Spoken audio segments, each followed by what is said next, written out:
Welcome back to another episode of the BambooSZN podcast. I'm your host, sober wellness coach Dorian Warmsley, the podcast where you will hear real stories from real people to help you achieve real growth. Woo! That's the new intro. I've been working on it. We're a year and a half in. We're starting to find our way. But you know, this podcast is about storytelling, hearing people's stories who've been through real experiences and are sharing it with you so you don't feel like you're alone, so you feel seen, and you can gain some inspiration. No script, no nothing, just real conversation from real people. Like I said earlier, I'm repeating myself now. Today's conversation is for those of you out there who are trying to find yourself after life happened to you. Maybe there was a loss, maybe a diagnosis, maybe you lost a self-belief. Today, we're going to touch on that. I have the phenomenal and amazing Dr. Taylor Cummings in the building. Yes. Thank you. I'm really happy to be here. I'm really excited to be here. Thank you for having me. Well, Miss Dr. Cummings, that's so cool. I need to add doctor to your name. Yes. I think it's so great when I see people. So I'm not a school person, but I know the discipline it takes and grind, not to only get a degree, but to continue. Like you that crazy enough to keep going to school for another 10, 12 years. But at the end of the day, it's worth it because not too many people can say they're doctors. Yeah. Black doctors at that. Yeah. Do you know Sean Torrey? Yes, I actually just went to his celebration for his graduation. So he was on my podcast before too. He came on a few, it's a while ago now, maybe a year ago now. Okay. But yeah, he came, he's a doctor now. I had to go into the podcast episode and change it to Dr. Sean Torrey. Yeah. So for those of my audience who don't know you, tell us who you are, what you do, who you help.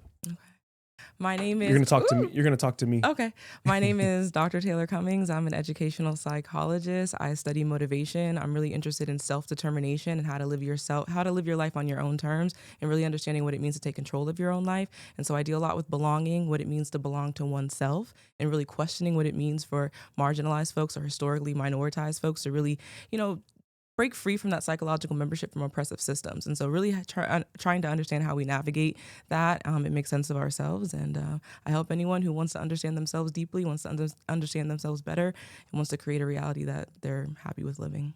Ooh, okay. So your degree's in what again? Sorry. Educational psychology. Are you reading me right now? Mm-mm. Oh, okay.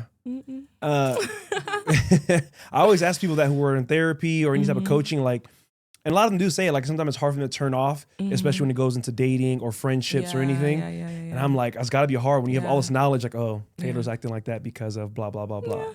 I deal a lot with understanding your own self, doing a lot of self-reflection, self-analysis, really understanding who you are. Knowledge of self is really, really important to me because we've been told by society who to be, what we're supposed to do. And I feel like there's a lot of desperation. There's a lot of depression, anxiety comes from that. And so it was really about me just understanding my own self. And I was able to turn my own life into a PhD. I wasn't necessarily a school person either. I was just someone who didn't really know what I wanted to do. I knew I wanted to help people. And I understood that staying at school is kind of a safe space in a way. And I think I just continued my curiosity really led me to my purpose. And so for me, it was really about understanding, okay, how do I go from K through 12? And I get out and I'm like, okay, I don't know who I am. I don't know what I want to do. I don't know who I want to be. And I just continued on the path. I ended up getting a full ride scholarship to play soccer. And so that's what started my academic journey in higher education. And then I actually had an undiagnosed injury where a lot of people thought I was faking. They couldn't diagnose me. They didn't really know what was going on. And I finally got a diagnosis at the end of my first year of, playing soccer. And I had surgery on both of my legs. I ended up losing my scholarship. And that was a real moment of okay, who am I really? I've been an athlete. I've been playing soccer my entire life. And now that's been taken away. And now I have to really figure out who I am and what I want to do and what I want to be. And so I ended up going to community college after that. Had to get my grades up. I came from a 1.2, 1.6 GPA, just, being sad. I came to play soccer. I'm dealing with this undiagnosed injury. I'm the only Black girl on the soccer team. People are kind of like, what is she doing here? Type of energy. And it's like, no, I came here to play and now I'm not really able to do so. And I don't really know why, So I dealt with a lot just emotionally, first time being away from home, just living life. And so I really had to just make sense of that. I wasn't really going to class like that. I was sad and just really trying to figure out my own stuff. You're 17, 18 years old. Yeah. And so from there, I was able to, like I said, transition to community college and I got my grades up, was able to kind of just get back to myself and knew that I needed to transfer. And so that was a pivotal moment for me when I transferred to an HBCU and I was able to see. Where were you at before? I was at a PWI. Where at? I You don't want to say it's the. Okay. I was up in Pittsburgh, Pennsylvania. Okay. And it's like a university. Mm-hmm. Okay. Yeah, 4-year university. I grew up in predominantly white environments in the suburbs of Northern Virginia. You're from Northern Virginia? Mm-hmm. Damn. Born and raised. What's the city? Woodbridge, Virginia. And then I lived in Stafford County in Fredericksburg as well. So is that Newport News? No, I'm like a few hours from there. But that's in Virginia? Yeah, still? I'm like an hour from DC, an hour south of DC. How far is Newport News? Like 2, 3. Oh, so like it's it's further deep. away. Yeah. Everybody knows about Newport News, I feel. Yeah. Okay, so you're from Virginia, you go to PWI, and then you transfer to An a HBCU. Are you able to say that? Yeah, North Carolina A&T. Okay, turn up. What's the mascot or? We're Aggies, Aggie Pride. Oh yeah, okay. Yep. Were you in a sorority? No, that's not my journey. Okay. Yeah, that's not my ministry. I actually deal with the African origins of Greek philosophy and Greek civilization. So that's a lot what my research is about. All right, there's a lot I want to ask. Mm-hmm. Hold on. So we'll circle back to what you said in the beginning. I have a question for you. Yeah. Because you said you stayed in school because that kind of felt safe. Mm-hmm. I know people, and I've seen people who will continue to stay in school. Mm-hmm. We're in our 30s and you still going. Mm-hmm. Granted, if you're going for something like you said, a PhD, Mm-hmm. whatever, but you said it to feel safe. And I'm like, do you feel like people do that because they're scared to actually go and handle life? Perhaps. It's easy to say, what do you do? Oh, I'm in school still. Because they're not trying to use what knowledge they have to go and start the business or start the career and do life. I think for me, it wasn't a conscious decision. Okay. I think it took me 6 years to do undergrad. So that was already boom right some there. Eric Thomas stuff. Yeah. And then it was like, okay, I have this degree in liberal studies, social development, and cultural change. What does this really look like? What do I really do? And then I understood to be successful, you have to be great at what you do. You know, I was just really trying to understand what it was and like what success really means and how to actualize that. And I started to realize, no, you got to be the best. And I always was high achieving, you know, but it was really like, I want to be an expert. And so that's when I decided to go to graduate school. I had considered law school. I took the LSAT, did all types of things. And then one day I found educational psychology and my world just got bigger. Like I just felt like I was trying to squeeze my dreams, squeeze myself into a law degree. And then when I found the discipline of educational psychology, things just opened up for me. And I was like, nah, this is what I'm supposed to do.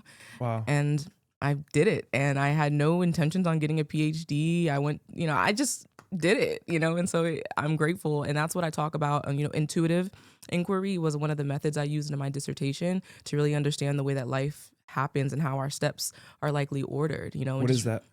Intuitive inquiry. Yeah. It's a way of understanding phenomena around us through our intuitive senses. And so understanding that knowledge doesn't always just come from reading a book or, being taught something. There is innate knowledge that we have within us and how to access that and how to allow that to guide us. So really understanding the science of our intuition, really understanding the science of our inner knowing and trusting that. Because a big part of it is trusting it. We are taught to override our own senses, even from going to the bathroom. And you got to hold it. You can't go. It's like my body is telling me to do something and I'm actively preventing it from doing so. And I think that has a lot to do with our intuition. We get a lot of inklings, we get a lot of feelings, we have a lot of, natural instinct to do something, and then we shut ourselves off from it. And then we realize, dang, even in classrooms, you don't raise your hand, but you had the answer. And you're like, dang, I knew that, but you didn't act on it. So it's all about acting on it and trusting it.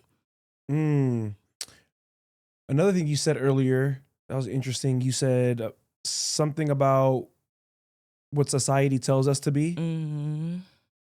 What I want to ask is it society or is it our parents? I think our parents, but it's not everyone has parents, right? So, or caregivers, I'll say. Yeah, I'd say caregivers. I'd say it's many, many things, from the micro to the meso to the macro. We have a society that has been built by actors, has given us certain aspects. You go to school, you go to college, you go to a trade, you get a job, you start a business. Like there's very few avenues that you can choose in this reality, but we're typically led down a path, and so really trying to understand what it means to step off that path, perhaps, and really find out what is important to you. Yeah, I like that, because when you said that, it reminded me how I feel about life is a lot of people are going about a way they were taught by their parents. Mm-hmm. Not saying that's wrong, because our parents are granted trying to show us the best way. Yeah. But before we're even born, or right when we're born, most of us are baptized to a religion we know nothing about. Most of us are taking, like I was baptized Catholic, was going to Catholic church and all that. But then my dad's black and I would go visit him. They would go to a I don't know, maybe a Christian church or something. I don't remember what it was. Baptist, I don't know. But so I never really knew. And then you're just almost sense forced to believe that's the way and that's the way you should go. Everything else in your life moving forward into adulthood is that. You're Catholic, you're Christian, whatever it is, you follow that belief system, you follow this, you do that, without ever questioning it or seeing if it's right for you. That's why, even though I'm not religious, I love people who find it later in life because some of them, they'll say like they studied it a little bit more, or they even switch. They go from being a Mormon to being Catholic or vice versa, which is beautiful. You found something that worked for you as opposed to just going with what your parents taught you. Because our parents know what's best in their opinion, but you're not them really. And yeah, that's all I gotta say about that. Welcome to that TED Talk. No, I think that's legitimate. And that's honestly why my path ended up the way that it was, because I did grow up in the church. I had a split household. I had an agnostic father and a Christian mother. And I always, so I had access to questioning and understanding, Was he, sorry to cut you off, was he agnostic when they met or it happened later when like... they knew each other since they were 13 years old. Oh, wow. So who's to say really what they were, but at that time... And agnostic is what again? Someone who understands there might be a higher power, but isn't necessarily, committed to saying it's, a religious figure or anything like that. And then atheist is completely nothing. Okay, got it. Yeah, and so I grew up in the church and I loved church. I just had a lot of questions, and a lot of times, even growing up in private Christian school, they weren't able to answer those questions, or I was just told to be quiet, And so really understanding, like, I always felt that push, and I always felt like something wasn't right in terms of what I was being taught. And so my research as a doctor now really has to do with indoctrination and understanding the process of miseducation. So my dissertation was titled The Miseducation of Taylor Cummings. And so really understanding my journey from pre-K all the way to the PhD, and understanding my socialization within Christian frameworks, Eurocentric Christian frameworks, and understanding the oppressive nature of that, and then what it meant for me to really deconstruct from that and then come into my own sense of being and understanding about reality, truly, because we've been socialized through one particular lens that really limits our understanding of the world, and it was causing a lot of existential distress for me. I had a lot of questions about existence. Why are we here? What are we doing here? What is our purpose? Why is the world the way that it is? Why is there evil in the world? And the PhD really allowed me the space to ask those questions and to legitimize the questions that I was asking. Because a lot of the questions I was asking are like, whoa, you're not really supposed to be getting into that, And, or even my parents were kind of like, what we doing, Taylor? You're going to be holding a sign out on the side of the road, yelling and screaming and trying to free people? And then it's like, no, the PhD, gave me an avenue to really ask the deep questions and be able to create frameworks and resources, I think, to help others who are on that journey as well. At what point did that hit you to want to start asking the questions? Where were you? 7. In church, like you're really? told, because for 7 me, years old. because it's like, and probably even, I don't even know. It's for me, it was like, okay, you're telling me I'm going to go to heaven if I listen and I do the right thing. And then you're telling me, God has a plan for me and my steps are ordered and then I have free will, but it's God's plan. So do I have choice? Do I not have choice? And then I was like, okay, well, I could just do whatever, and then I can pray and ask for forgiveness, or I'll be up in a plane, and I'm like, you're telling me there's heaven up here? Like, and it really did not make sense to me, and I just really wanted to understand what this was. You're telling me I'm going to hear the voice of God. What? I hear my voice. My understanding is if you hear voices, you may be ill. So I was really trying to understand what it was I was being taught. And I think from a very young age, I just didn't take things at face value. And so I was always curious. I was just very curious. I think I did take it in terms of like, this is what I believed. I was taught to believe this. But as I got older, especially in high school, was really when I started to really, really question. I had, like I said, gone to private school. And then around 5th grade, I went to public school. So from 5th to 10th grade, I was in public school. And then from 11th to 12th grade, I finished at private school. So, I'm a little older. I'm taking Bible class. And I'm just like, how do we know there's a God? And people are like, are you atheist? And I'm like, well, no, I'm just asking. I'm curious. I really want to understand, how do we know? And if there is a God, why is our world like this? If Jesus died to save us, why are we not saved?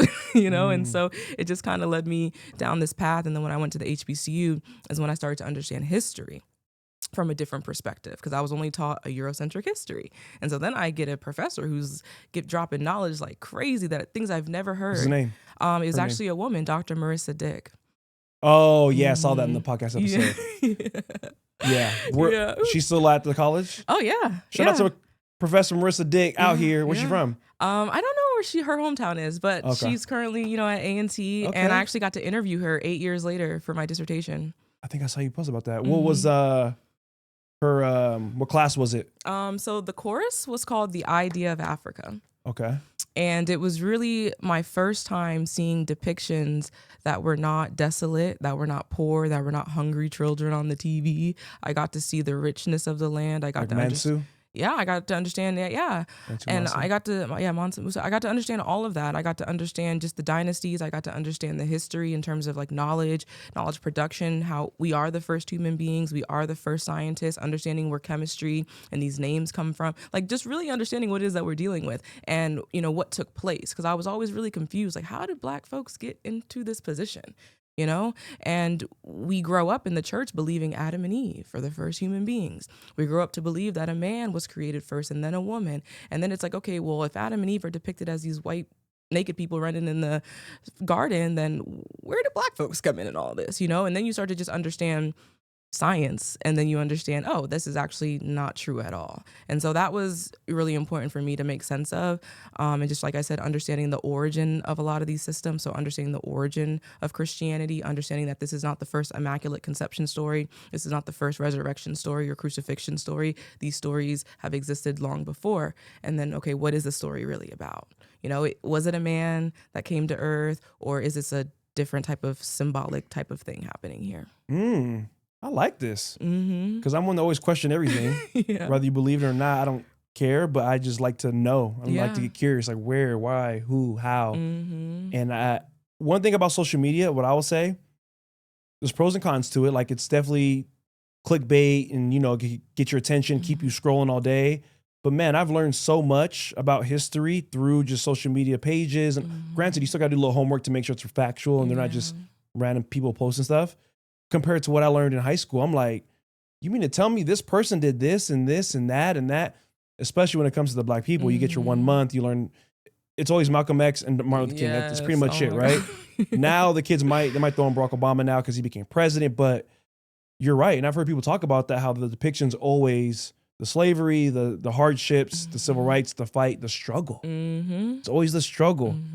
And fast forward over the past few years, I learned about Musa. Yeah, Mansa Musa. About him being the richest person ever and how he was conquering all that. And then you hear other stories of why they came. And what's that one guy's name? He came and he killed like 13 million for rubber. Oh, Leopold. Yeah. And nobody talks about it. And then you see pictures of it. Chop their arms off if they didn't meet their quota. And I'm like, what? And that's more people than. Yeah, I know. Yeah. I know. Hold on, man. Hold on. One at a time. Give me like another year or so. Hold on. Okay. But I do like and appreciate that you're not just talking out your ass. Yeah. You went in there, you're doing research. And the people who fight against it probably could even tell you where they got their answer from. Their mom, their dad, their friend, whoever told them, but they never question anything. They kind of just go with it. There was something you said. I don't know. But continue. No, I think it's there was something. Oh. Have you seen the movie Heretic? No. You know of it? No, I'm not a big film buff. I have so many recommendations I have to watch. Well, I thought it was gonna be like a thriller, scary, and it kind of was a thriller, but it turned into there's these two missionary Mormon girls. They go to this guy's house.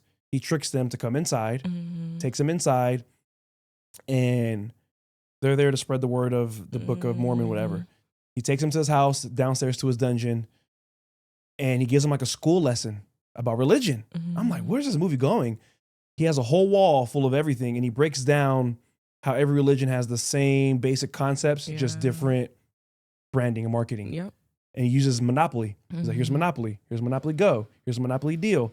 Monopoly Extreme. Monopoly's McDonald's version. And he was comparing it to the religions, like it's the same core thing, it's just branded differently.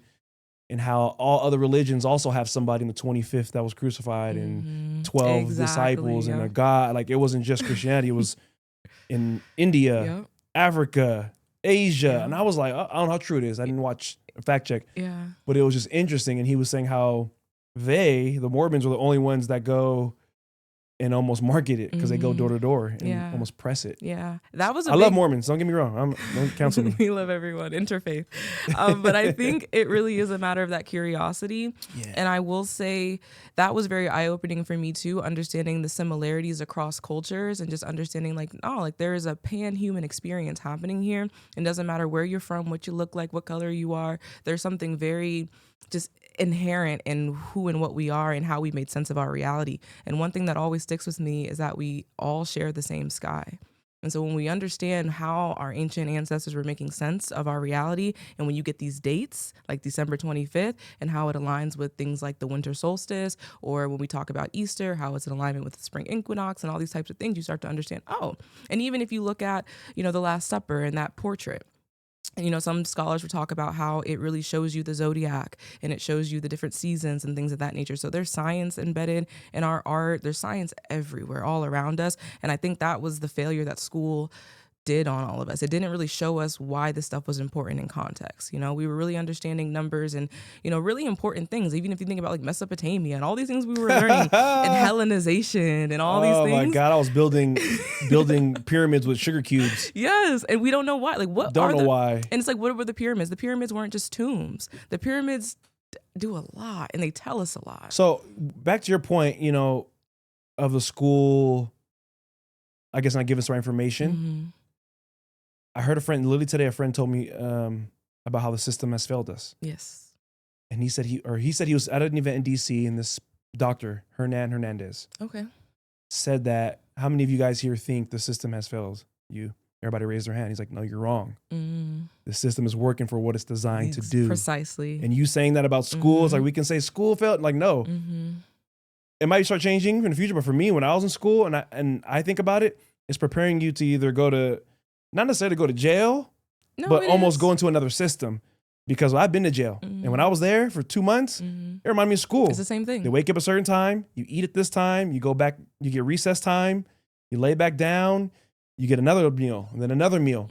You're in line, you're walking, it's literally just like that. And so the system does work. It's worked for those who believe that I guess to stay within that. Yeah, it's the institution. And the school to prison nexus is 1,000,000% Do you know real. Jeff Henderson?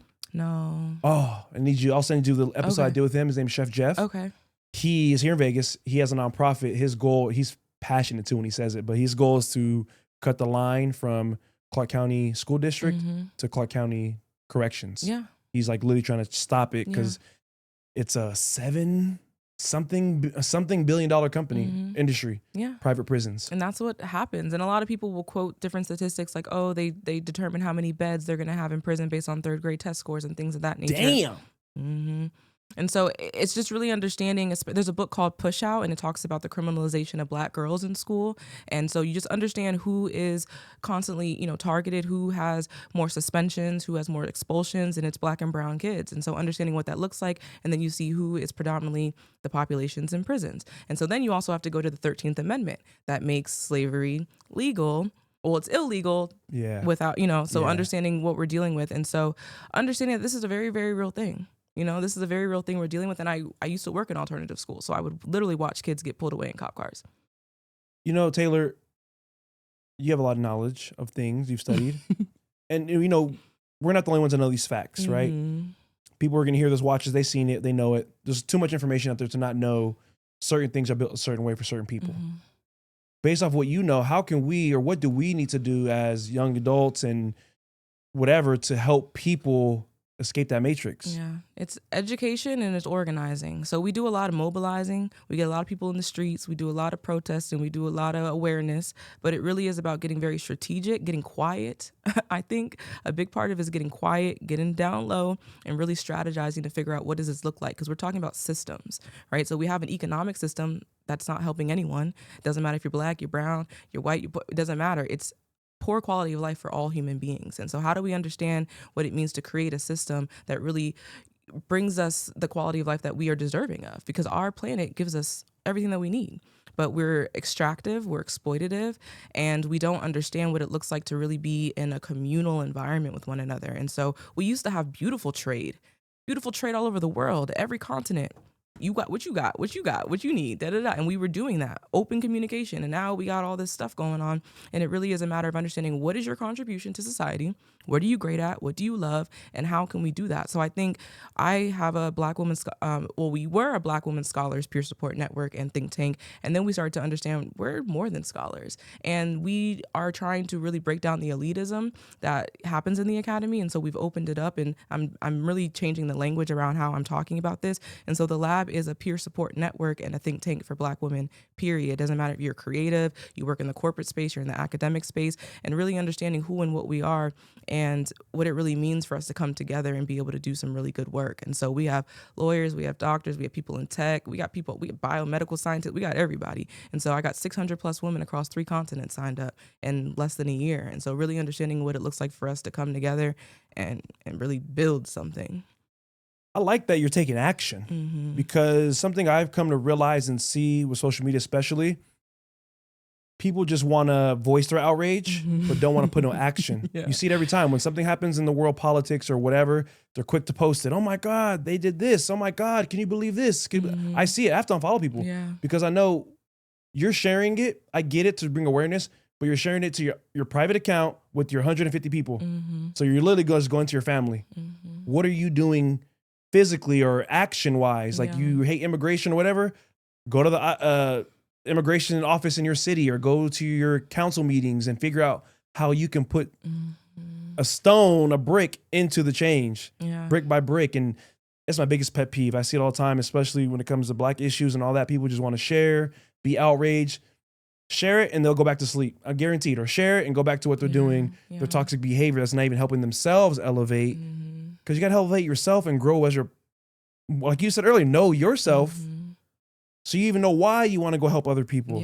Because we have savior complexes and everyone thinks, oh, I'm here to help everybody. And you handle you. You know, we're talking about, it's the same thing when you have a loud classroom and trying to get everyone quiet. Everyone's telling everybody else to be quiet. You be quiet. Everyone take care of themselves, we're going to be good. And that's what I think about social change, social justice, really understanding spiritual healing and wellness, because the crime, and I'm on the December 6th Memorial Committee here for the shooting that we had at UNLV. And a big thing for me is understanding, okay, let's get to the root cause of this. You know, we can spend $37 million, I think we asked for, we got received from the state, and understanding like, okay, what does it look like to build a new building, get security, do this, do that. And there's so many studies that will tell you over-policing does not stop crime. Surveillance does not stop crime. None of these things are stopping crime, but we're spending millions and millions of dollars towards this. And so what it really comes down to is the self. It comes down to how do you help people make better decisions for themselves? How do you increase their quality of life? Because we know poverty and crime go hand in hand. And so it really is, you're expecting people to make good decisions when they have poor living conditions.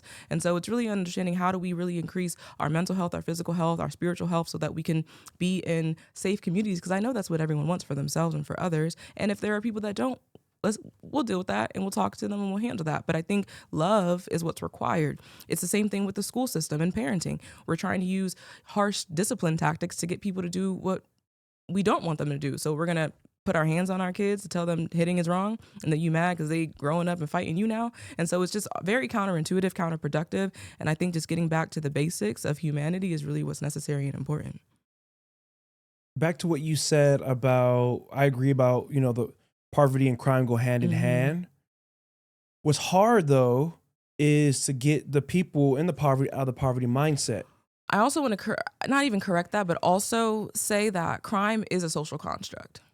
Crime is definitely dependent upon who's framing it, you know? So we have a lot of white collar crime that happens. We have people in our White House that maybe or may not be criminals. And understanding, you know, this crime lens and how we characterize that, I think is really important too. So I just wanted to say that. No, that was good. Continue. That good for me to like, because I understand that, but that was good to put, because I don't want to make it seem like just Black and browns out here committing crime. Yeah, because that's not the case. They're committing petty crime. Yeah, and doesn't even mean that every impoverished community is doing that as well, you know? So I just want to be very clear about that. Well, I care more, I want to touch more on the poverty side of things, is how do we get the people out of that poverty mindset of things? Because growing up as somebody who was in that with a parent on food stamps, on WIC, all of that, my mom still lives in that kind of mindset. And at some point I grew up and I was like, I don't want to be on food stamps.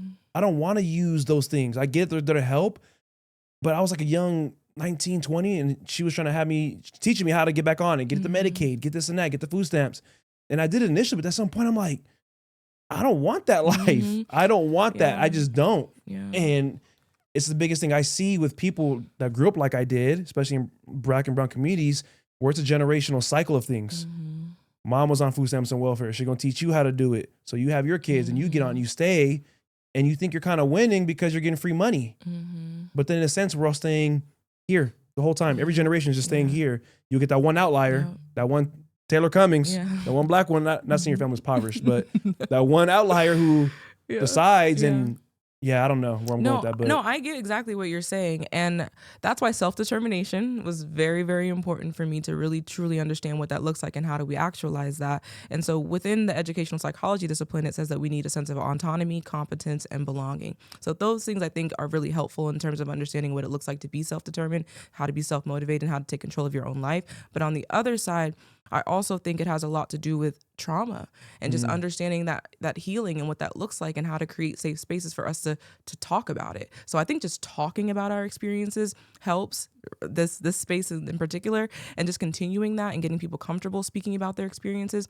But then what does it look like to really transmute that? And I will say, growing up suburban, growing up middle class, upper middle class, I still have financial trauma. I still deal with that. And so understanding what that looks like and how to really reprogram your mind, and it has a lot to do with self-worth, has a lot to do with your identity. What do you think you're deserving of? And really getting past that blockage and understanding the relationship between energy or currency and money and all these types of things. And so really understanding what that is. And for me, especially as a conscious person, you want to step away from the system. You know, we think billionaires and millionaires are all corrupt, they're all evil, and maybe they are. I haven't hit that yet, you know, but it's that Jay-Z, I can't help the poor if I'm one of them. And so really understanding what that looks like and how to really situate yourself to be strategic. And it goes all back to strategy, you know? And so I think about the Black Panthers, I think about a lot of these movements that got clipped, and it's like, one, understanding why, understanding, you know, the pros and the cons, what went well, what didn't. We have to really learn from them. We can't just idolize and exalt. We have to learn from our ancestors. We have to learn, okay, why did this happen the way that it happened? And so I actually just watched one of the interviews with the homeboy that sold out Fred Hampton. And so understanding what that is, you know. You know what's crazy to me? When I watched that movie, I was shocked to find out he was 21. And I'm hearing him speak. I mean, granted it's a movie, but even when you watch the real interviews, you hear him speak. I was not like that at 21. Yeah. It's like, I feel like the generations before us were so much more older and mature, and like, I don't know if we've got so much more access. We have distractions. Yeah, to where we're almost dumber. I want to somebody dumb, but like we almost are, because I'm hearing, I mean, if you go watch it, it's just like, you're thinking like that at 21. Even Malcolm X and all these other people, they were fairly younger, trying to do these movements and thinking bigger than. That's who Nipsey Hussle reminds me of, because he was fairly young, and what things he talks about were similar to that of leveling yourself up and ownership and all those great things. And there's people in their 40s, 50s still on the same stuff they were on in their teens. Yeah, and I think that's a part of our issue too, is like we always have that one, right? And then when you put your leader out in the front, they snipe him, and then what? And so then that defeats the energy of the people. It demotivates. You have to grieve. So now you're going through a grieving process, and it really programs you. So we're really dealing with like deep psychological subconscious programming. And so understanding what it looks like. Okay, I'm making efforts. I'm in the movement. I'm doing this. I'm doing that. And then people are getting murdered. Now you're scared. So that's the whole fear-based system. And that goes with religion, government, society, and how it all operates. It's because your livelihood is tied to the system. And so we're in an abusive relationship with our country. And we have to really understand what it looks like to step away from that. So I'm about sovereignty. I'm interested in sovereignty. I think we need to be self-governing. I do agree with the nation within a nation and really understanding what that looks like. But I want freedom for everybody. I want people to be at peace. I want everybody to do what they came here to do, you know? And I think this is about humanity. And sometimes the color lines can blur things a lot. But there is still a very specific experience that Black and brown folks have. And I think we have to really, you know, acknowledge that and then understand how that's impacted the rest of humanity as well. That's deep. You know. Yeah. Like, well, I just know that's required. Like at the end of the day, I'm a human rights person, you know, but you have to address the people who have been most harmed. And if we know that the root of a lot of what's going on is anti-Blackness, period. If you look at the most oppressed people on any continent, it's the darkest people on that continent. And so you have to understand why. And that was a big question for me. Why? Like, what is this about? Like, because you can't just not, it's not like you not liking me. Yeah. Because if you didn't like me, if I don't like somebody, I don't do all of this. I'm not interested in world domination and trying to take over. Like, this is a power thing. And so what do you feel like you have to impose your power onto me for? What is this about? If you're so powerful, if you're so mighty, if you got everything, you got all the resources. Remember, you're the creators and the inventor. You're all these things, right? What the fuck you need me for? And so really understanding what that means and what that looks like. Because if we ain't shit, then let us go and let us do our thing and we gonna fade out, right? But you know that that's not the case and you know that's not what's going on. And so really getting to the root of why, like asking why. People think it's so childish. They get mad at their kids and they're like, why? Well, because I said so. No, that's not an answer. And because you've been trained to accept that, now we perpetuate that onto others. But there's a reason. Just because you don't know it don't mean there's not a reason. You know, so I don't believe in coincidences. I don't believe in none of that. Everything is intentional. We are intentionally designed and placed here. So this is where you start to get into Fibonacci and you start to get into all the, sacred mathematics, the Fibonacci sequence. So understanding that everything in our reality follows the same mathematic sequence in its construction. And so really understanding just the beautiful design of our reality, but also getting into, well, why does everything add up to each other? Why is everything multiples of each other? What is this? What are we really dealing with here? You know, so you get, things like numerology and like I said, gematria people are into. But I think you like it if you start to get into it a little bit. Huh, interesting. Yeah. What do you think about the Anunnaki? Is that something you believe in? What? If you don't, I want to hear your opinion because I feel like you're somebody who studied and you've looked into more of these kind of things. I think they're. You think they existed? Not necessarily in that way. Okay. I do have an understanding of, so we're terrestrial, right? And I do have an understanding of extraterrestrial. And I do have an understanding of intergalactic warfare, potentially, communication.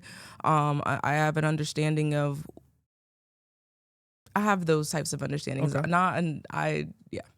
Do you know who Billy Carson is? Yes. I agree with some things. Okay. I disagree with others. Yeah, I feel the same way. Yeah, I feel like he's put some good knowledge out there, whatever. But then I saw that video of him and that dude in the Bible. Oh yeah, I watched that. It was pretty good. Yeah, I like the white guy. He's good. They said Carson put out a cease and desist or something. Oh, okay. After the episode, because the dude was calling him out on a lot of stuff. He had no facts to back it up, and I felt bad. I'm like, damn, Carson, I don't think you mean harm, but it is what it is.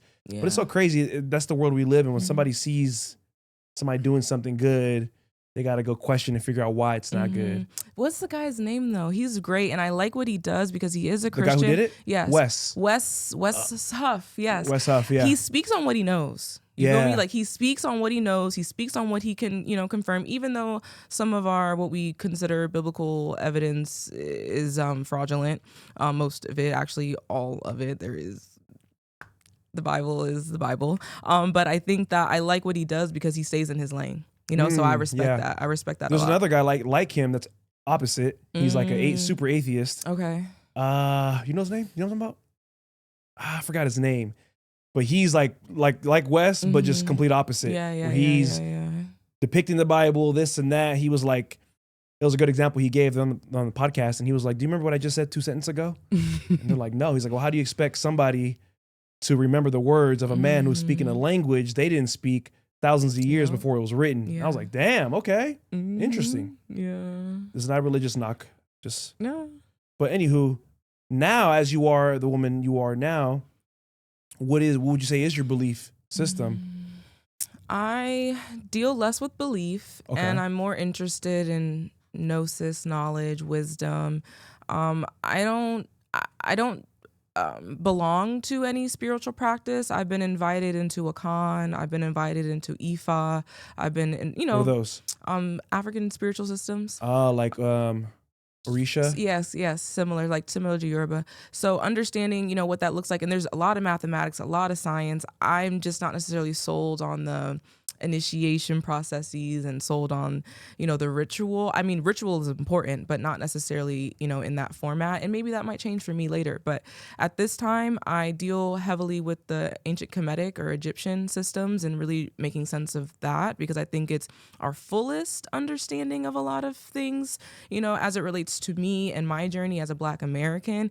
And it allowed me to really understand the similarities between America and what they've tried to make sense of when it comes to Kemet. And so there are people like Dr. Anthony Browder. I talk about his work a lot. He does an Egypt on the Potomac tour where he shows you the similarities between ancient Egypt and how they've designed the city of Washington, D.C. And like I said, I'm from that area. And so I grew up seeing the Washington Monument. I grew up seeing all these things, and you understand the Masons and the role that the Freemasons played in the design of the city. And so really understanding that science was really, really important to me and how that related to my spirituality. So that is where a lot of my study resides in terms of my spiritual practice. But like I said, I'm open to most ancient traditions in terms of understanding the roots of our spiritual systems. I like that. Mm-hmm. I really do. I don't feel as alone now. Yeah. Because I don't have no connections to nothing. Yeah. One of my friends jokingly always calls me atheist, so then she'll purposely tell me God bless you. Yeah. And Jesus loves you. I define myself as a spiritual atheist, which people are like, what? And I'm like, it's all I got right now. Yeah, I don't know. I don't have no word. When people ask what you believe in, I say myself. Yeah. That's what I like to say. That's all you need. I feel like if you don't believe in yourself first, going and reading and do all those things every day, every week, it's only going to get you so far. Yeah. It starts with you. Yeah. Because if everything in those scriptures and everything they talk about is true and you believe it, then start with yourself first. Mm-hmm. I'm sure, I haven't read much of it, but I'm sure it's what they want you to do. That's exactly what that book is about. Fill yourself, find yourself, work on yourself so you can help others. And then when you help others, you're going to help yourself even more. I always say that because I like when you said how we need community. Mm-hmm. To me, that was one of the biggest things I learned when I was in my darkest, hardest moments was finding the tribe of people. Mm-hmm. They don't have to always be exactly like you, exact everything, but at least similar core values. Yeah. And a good spirit. Mm-hmm. And you get around those kind of people, man, you feel less alone and your spirits get up. You want to do more. You want to help those other people. I always say you got to try to help that person that you needed when you were struggling struggling the most. Mm-hmm. That's what I always think about. Even with my podcast, when I have to get my guests on, that's something that I try to let them know is like when you come on here, it's to share information and share things you probably needed when you were lost or when you were really struggling. Now you've made it to this point in life. What could you share? Because there's somebody else who's still back there, the 12-year-old Taylor, or whatever age it was for you where you felt like you were struggling. Now, or are you where I'm going to go with this one. Let's go back to your childhood, because you mentioned you grew up middle class in Northern Virginia. How was that life? How were your parents? Yeah, so my father's an immigrant. He came from Grenada in the Caribbean. Really? Mm-hmm. Is it Grenadian? Yeah. Okay. Yeah. What do they speak? They're colonized by the British, so we speak great English. Damn, with the accent. We speak incredible Colonizers, English. strike again. Yeah. I mean, my grandparents definitely had like Caribbean accents, West Indian accents. They don't got like no pidgin or anything like they that? Or likely do, but I didn't hear my grandparents speak that often. Shout out to Grenada, okay. Yeah, but Grenada. And so my father is the second youngest of 7. So he came when he was fairly young, elementary school. So he was in Brooklyn, New York. My mom was born and raised in Brooklyn. Like I said, they met him when they were in middle school. And then they ended up just moving to Virginia. They ended up getting married and they moved to Virginia. I think my mom just kind of wanted to get out of New York. And she was a teacher and educator. My dad was an attorney. And so we were able to, I'm grateful. I'm very, very grateful for the life that they provided for me and my brother. I think about it all the time. I'm always trying to repay as much as I can. And that's a big part of what this work is about, being able to help increase the quality of life of my own family as well as the community. But just being able to understand the path, and understanding and just the gratitude for existence as much as I don't really love it, it's like, why are we here? But it's like, you have to have that gratitude, for what it is that we're doing here. So I'm grateful. I'm thankful for my parents. Education was always prioritized, not necessarily incentivized. It wasn't like, oh, you got an A, you get $100. It was very much like, that's what you're supposed to do. Thank you. I like that. I like that mindset. Energy. Shout out to your parents. They knew. Yeah. I see people these days raise their kids and give them all these awards for doing what they're supposed to do. Yeah. And that's not even just school. It's life. Yeah. People do what they're supposed to do. as a human, like your Yeah. duty in a sense, and you want a cookie and a Yeah, star, like, oh yeah, exactly. you picked your kid up today. Good Yeah. job. Yeah, so Yeah. sports, we were in sports. Like my dad played basketball in college, and so sports was a thing. You know, my grandfather, I ended up finding out, was a captain of national team in Grenada playing soccer. Ooh. He also was a cricket player, and me and my brother both went to college to play soccer, so that was like a full circle Your brother moment. older or younger? He's younger. And where's he at now? He is in the Northern Virginia area Still? doing Okay. incredible asset management, commercial real estate. And what brought you from Virginia to Vegas? My PhD program. Oh, so you only came here for your PhD program. Yeah. That's not recent. How long did it take you? It took me 4 years. So I It takes got 4 here. years. Wow. Yeah. So like I said, it took me 6 years to do undergrad. My master's program was 2 years, and then this was a 4-year program. Are you familiar with Eric Thomas? Eric Thomas. I don't No? Oh. Hip hop preacher? Oh, yes, the hip hop preacher Yeah. Eric Thomas. Yeah, I Yeah. thought you meant local to here. Eric No. Thomas. Okay, yeah, no, I know his work. Yeah, because when you said 6 years, I'm like, it took him 12 years to get a 4-year degree. Yeah. And I ain't gonna lie, when I heard that, it pushed me to go back to school. I was on probation though, so I went to school just to get good time. I went back to school after hearing him say it so much. I'm like, I'm going back. Yeah. It took him 12 years. Let me go do some classes. And I took classes. They were amazing. I took anthropology. Oh man, I never knew what it was about, what it meant. The teacher was also good, was great too. I think I made it cool. But just the study of people, and I'm like, I was so engaged, and like I might try to pick something like that up now as an adult, because it was just, it's so interesting to learn about people, because we don't just move and act for whatever reason. Yeah. There's always something behind it, why we move the way we do, think the way we do, react the way we do. And when you start to learn people more and yourself, it helps you just interact better, not take everything so personal and judgy. I can get judgy at times. I'm not gonna lie. I've gotten better. Yeah, that's the 4 agreements. Don't take anything And personal. one of my good friends, she said she tries to live by that every day. And I think what happens sometimes is that we read and take information and we check it off. I read the 4 agreements. Yeah. And then we forget about it. Yeah. We go about life. That's one of those reminders you got to keep. And it's so easy, quick read. You can literally go back. You can probably do it every morning almost, or every week. Yeah. And it takes so much repetition for it to become a part of you. Before you know it, you're, without even trying, not taking things personal. Yeah. Moving with grace, and you was it mindful with your word? What is it? With yeah, your word. impeccable with your word. Impeccable with your word. I used to use them as affirmations for my students. We would start the day, I turned them into I am. Well, one, I had I am myself, and then I would say I don't take things personally. I am impeccable with my word. Like I turned them into affirmations and how we would start our class. It was dope. You mentioned something earlier about healing. What was your start of your healing journey when you started working on yourself? Yeah, let's go. Well, one, I want to say about the anthropology. I had a college professor that told me I was an anthropologist. I didn't even know what that was. I was like you, what is anthropology? Yeah. I'm like, okay. And so now in my doctoral studies, I am an ethnographer, which is the study of culture, ethnography. And I did an autoethnography, which is the study of myself within my culture. And so the start of my healing journey really took place, I'd say I'd say maybe 2015. It maybe started like my consciousness shift and awareness of self, because that's when I got to the HBCU. So I started to see myself differently. I started to see the world differently. And so 2017, I had an episode of psychosis. So I actually showed up to class, the idea of Africa, derobed, fully naked. In my mind, it was Judgment Day. In my mind, it was Come As You Are. It started on Good Friday, and by Easter Monday, I was in my classroom. I was just in my classroom. Hold on.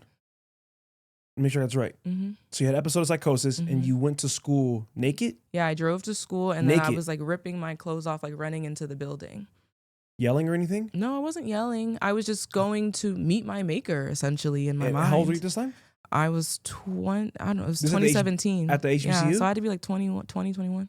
At the HBCU? Okay, and then what happened next? You went into school naked? My professor and 2 women in my class grabbed my clothes, took me to the bathroom. We came out of the bathroom. I mean, they were talking to me. I was saying things and things of that nature. I kept saying, I just need to touch the hem. I just needed to touch the hem. And now looking back, it really reminded me of that Bible story of the woman who was hemorrhaging, and she just needed to touch the hem of Jesus to be healed. And the way I interpret this now is the knowledge was the hem. I just needed a little bit of knowledge that was empowering to me, that really helped me understand all the questions that I had, and it changed my life. And so understanding that, and so after we came out of the bathroom, the police were there, of course. And so I remember them trying to take me, and I didn't know this until I interviewed my professor, but she said they were like trying to grab me, and she's grabbing me, like holding me, like, you're not taking her, get off her, get your hands off her, you're not taking her nowhere. And I think some men, this is what she told me in my interview with her during my dissertation, was that some men in the classroom, maybe some football players or something, they heard her arguing in the hallway, and they come out and they make a barricade around me to protect me, to make sure that, no one can really get to me. And then the EMT folks come, or that's what it's called, right? The emergency people, they came, and then I remember being taken away in an ambulance. And so at that time, I'm still, kind of in and out of things. White folks couldn't look at me. I would not talk to the police, and things of that nature. So it was a very interesting experience. Like I said, it lasted a few days. It started Good Friday, but the main event really took place on that Easter Monday. So where were you for those few days? Well, I was at my home. So the cops came and just took you home? No, so I was just like living life from Friday to Monday, and then Monday when I was at the university, the cops came. I did not go with the cops. I went to the hospital, so the ambulance ended up taking me, and so then I ended up in the mental facility. I was thinking about it in reverse. The so behavioral health. It started on a Friday, and that Monday you went into the school. Took your clothes off, Yeah. and they took you to the mental health institution. And so then I went to the hospital, and then I was hospitalized for about maybe 5 to 7 days. And I was on an anticonvulsant and an antipsychotic when I was in there. Wow. And that medication actually, I was on it for about 3 weeks, and that medication ended up causing a rare drug allergic reaction called DRESS syndrome. And so I had acute liver failure. I had a skin rash literally from head to toe. I was like losing my skin. My skin was falling off. I was like dry, ashen, and gray. I looked like I had just come out of a volcano. My face was all swollen and everything. Yeah. So my research has a lot to do with not only understanding this pathway of like consciousness and enlightenment, and understanding what that really means and what that looks like, and like the true like experience of mysticism, many people might talk about, but just really understanding what it looks like I had auditory and visual hallucinations. I saw a lot of things. I heard a lot of things. And while it was very euphoric and liberating in a way, there were moments that were a little bit scary, because I was really having to reckon with myself. And I read a lot of people who've been, tripped on DMT or different psychedelics and things like that. And my experience seems very similar to those. And so I'm really exploring that. There are researchers who do work on spiritual awakenings, with academics and scholars and things, the intellectual journey, and how closely the intellectual journey is related to our spiritual journey, right? So my work has a lot to do with that. But then I also understand the diagnostic model, and understanding what it looks like to either overdiagnose, misdiagnose, and then what it looks like to be put on medication, and then that causing even additional issues, right? So for me, I always caution people, you have to understand your own personal journey, and you have to understand there's a thin line between mental illness and spiritual enlightenment, and really understanding what that looks like. And so a lot of my work is around making sense of that, understanding that, and processing that. So for me, I haven't had any sort of diagnosis, no other sort of episodes or anything like that since 2017. So do you think that was a spiritual awakening for you? For me, yes. Wow. Yes, it was. It was a life-changing event. I'm grateful for it. Don't wish it on anybody, but I'm personally grateful for that. Damn. That's a story right there. I turned my psychosis into a PhD. Is that what your book will be called? That can be. I have the miseducation of Taylor Cummings. But was that an idea for your book, or until I just said it now? No, I've always said psychosis to PhD. Oh, okay. I don't know if that's the book name though, but maybe. Oh, maybe. Damn, that is good. Psychosis to PhD. Wow. Yeah. Now, with the work you're doing now, what is your ultimate goal for the people? What can they take from what the work you're doing? How are you trying to help them, or what is it you want to happen? Yeah, I want them to understand themselves. I want them to be confident in themselves. As you answer that, because that's a good response. How? Yeah. How does one go about the beginning process of finding themselves?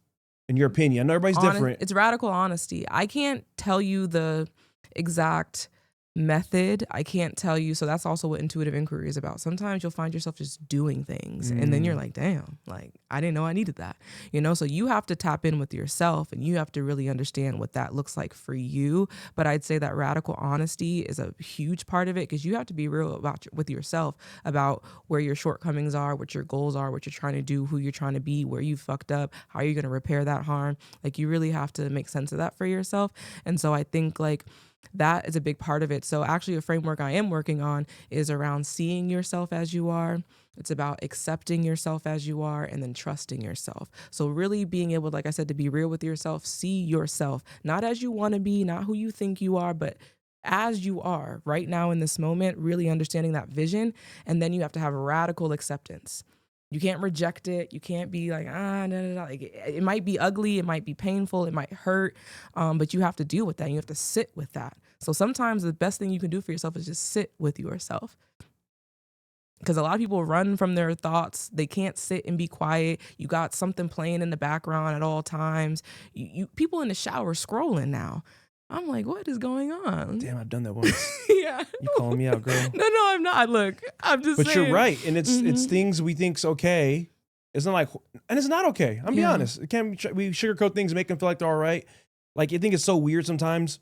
Even myself, I'll speak for myself, is watching the show, but then like still scrolling. Yeah. It's like, we need so much dopamine, so much. And what you said about sitting with yourself, that was one of the biggest moments for me in my journey, was when I decided to be in solitude, sit at home. I'm not going out. I'm not drinking. I'm not doing nothing. It was hard. It was so uncomfortable. I would catch myself like getting so weird. I'm like reach for my phone and I'm like, bro, it's like crack. Yeah. I remember when I was in jail, there were moments when I was in jail where I could have sworn my phone was vibrating. Bro, you're in jail. You ain't got no cell phone. At least I didn't have a cell phone. Yeah. But that's how tied up into it I was. Yeah. But going through that mud and going through that hardship of being by myself in those uncomfortable feelings, there's so much growth on the other side. Because now you have, I like to say, take your power back of knowing what it's like to be. That's it. Yeah. To be. Yeah. And once you learn how to be, you turn that around and you can start being great. Oh, that's a word. I'm getting that tatted. Learn to be, so then you can learn to be great. Yeah. Something like that. I gotta reframe it. Oh, it's ChatGPT. No, I like it. And I think too, you don't have to just, I think solitude is incredible and it's necessary and it's really powerful, but it's also a matter of doing and being and living, because we're afraid to live. We're afraid to do what our heart truly desires. Because like you said, parents tell you shouldn't, or this or that, or society, and you don't think that it's the right thing for you, but really following your heart, really leaning into that, because our heart is a knowledge center. It has many, many neurons in it. And so really understanding what that looks like and what that really means, and understanding that from a scientific perspective, how that guides us. And so I think it is a matter of just not doing things out of shame, guilt, obligation, like really doing things because you want to do it and being real about yourself, why you want to do those things, So I think those are the things that can be really helpful for people on their journey. And besides the psychosis, now at this point, that's 2017, it's almost 10 years ago. Yep. How are you in your healing journey now? I think it's constant. I think as you level up in life, because I'm like, dang, I thought I did all this work. And now it's like, more exposure online for me. I have to really be real about who am I? How do I want to show up? What does this look like? How am I being authentic? Building a business. The entrepreneurial path is tough and it's really emotional. It's more emotional work than it is just the tedious paperwork and this and that. And that takes a lot of time and that takes a lot of discipline. But it really is just the identity piece of who you are, because you go from a system of indoctrination. I was in K through 12 school my entire life. Then I did 10 years of higher education, constantly needing to ask for permission, constantly being told these are the guidelines, these are the expectations. You got to check these box marks. So now I'm free. Like I can do what I want. I can create what I want. I can be what I want. And now it's like a slave becoming free. I don't know what to do. You better do something. And so you have to figure that out. And so it's really about orienting yourself to this path and self-determination and taking control of your own life and really figuring out, okay, this is me. And like you said earlier, people staying in school because they're afraid to live real life. Maybe. I can't speak on that, but a certain friend came to mind. I thought about him like, bro, you don't even, another degree is not even to get more money or anything. You just, it's safe. It's what you know. It's the same thing with this PhD. It's like people coming out making like 70, 80K. And I'm like, So I'm like, okay, like what does this really look like? Yeah. You know, if I'm really trying to do something, like what does this really look like? And so the entrepreneurial path is a tough one, but it's really it's a self journey. It's a journey of Yeah, I self. saw a post about it and it was so true because I'm coming up on 4 years working for myself, and it was like working for yourself and entrepreneur, whatever you want to call it, it's going to really expose any traumas you have, and it's going to come up. Yeah. Like you said, as you get, the more you heal, the higher you go physically, financially, spiritually, the more that little monster's going to come up like, oh, okay, Taylor, you think you healed? Yeah. We're going to throw this at you now. We're going to see if you can handle this. Yep. And granted, I have no doubt in my mind that you'll be able to figure it out. Yeah, yeah. When you did get your PhD, now that you have it, has there been any imposter syndrome with that? Or feeling like, I'm not gonna say you don't deserve, but kind of like, am I really this? I think I was in shock. And not even shock, like, oh my God. It was more so like you're just numb because you're just doing this thing that a lot of people don't really understand. It's like, oh, you're in college. It's like, yeah, but this college is not that college. Like, this is a different type of college, you know? And so it's like being in this process was like really just, it takes a lot from you, you know, just being in any oppressive system takes a lot from you. There's a spirit murdering that occurs. And so really understanding what it looks like to come up out of that and just regulate my nervous system and just really come into my sense of self and things of that nature, and really, like I said, shed that indoctrination. I'd say that's definitely been something of me just kind of like growing into this new title. I kind of push against imposter syndrome just because I know how harmful it can be to continuously, you know, repeat that sort of thinking in terms of our own lives. But I will say there's some getting used to it, you know, and being a I don't even know the word necessarily, but you're becoming just a leader in your own life, you know, in a different type of way. And so I think acknowledging that and saying, no, I'm the researcher, I make the decisions, I'm the expert here. When you're used to being sort of in the passenger seat to things, and now you're like, oh, I could drive now, you know? And so really thinking about what that looks like and what that means has been an adjustment for sure. And also just having to navigate how other people perceive you, you know? So I don't always say it. I don't always bring it up. Sometimes it's better when other people bring it up for you, you know? But people, I've noticed, you know, how either they're surprised, or it's kind of like maybe some people can be intimidated sometimes, or I get a lot of people apologizing for their lack of education, and I'm like, no, you don't even understand who I am. Like, I study indoctrination, you know what I'm saying? Like, I'm here to break this down. I'm actually saying it's a shame that I had to go to the system to get this legitimacy through the very system that's oppressing me. So, but I did it because you know, if I have an opportunity, if I'm skilled at something, if my life is panning out this way, you know, why not? You know, why not be able to say, you know, I went through your whole system and this is why it's harmful. You know, went through your system, baby, and we on top. PhD, Dr. Taylor Cummings. Yeah. We're gonna wrap up here in a second. I have a question for you. Yes. Is there a quote or mantra you live by? What is it and why? I think I have a couple, but what's coming to mind right now is be yourself. I think growing up, I would hear that all the time. Be yourself, just be yourself, just be yourself. And I'm like, I am myself. Like, what do you mean? Like, how do you not be yourself?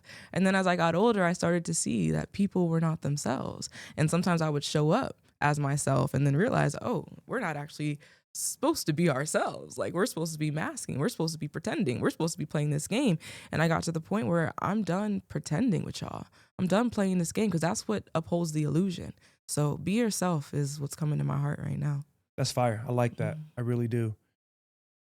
Now we're going to up here. Anything coming up you want to talk about, share with the audience? If it is, look directly to them in this camera. Drop? This is next Wednesday. This is January 14th. Okay. So anything coming up end of January, February? Or anything? Well, I will be running a part 2 with the Grits and Eggs podcast, so definitely check that out with Deontay Kyle. I'll be filming that shortly, so that'll be out. I have the lab, the Black Women Scholars, or actually we're not scholars, just scholars anymore. The Black Women Peer Support Network and Think Tank. You can sign up at theselflovedoc.com. We have upcoming events. I think we're not going to be on timeline for those, but tap in for any upcoming events that we have. But just stay tuned. I have lots of things dropping, you know, coming up in 2026.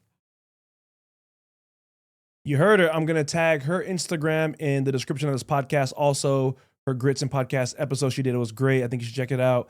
What's his name again? Deontay Kyle. Yeah, he's funny. I like yeah. him. So when I saw you on there, I was like, oh, wow, he's a funny dude. He's real. He's him. Yeah, That's what I yeah. like the most when I see podcasts. People are themselves. Mhm. They're not trying to portray something else just because. But anywho, I'm going to tag everything on her. You get it, dude. I'm gonna tag it. So you can go check out her Instagram, Dr. Taylor Cummings. You can go to her website to check out her events. Everything's coming up. Also, you need a speaker. I'm the man for the job. I'm the one to get it done. Whether it's for a workshop, a summit, a conference, a get-together, a quinceañera, you need a speaker, holla at your boy. I'm here to help bring my energy, knowledge, and wisdom to help you and your audience, your friends, your family level up in 2026. So shoot me a DM if you need a speaker this year. And then I'm going to leave you with a word. This is your favorite part. You are not what happened to you. You are what you become after. So you can't control what happens to you all the time, but you can use that to help you become better, stronger, greater. Take that power or take that pain and turn it to power. And we out of here. 2 words. Keep growing.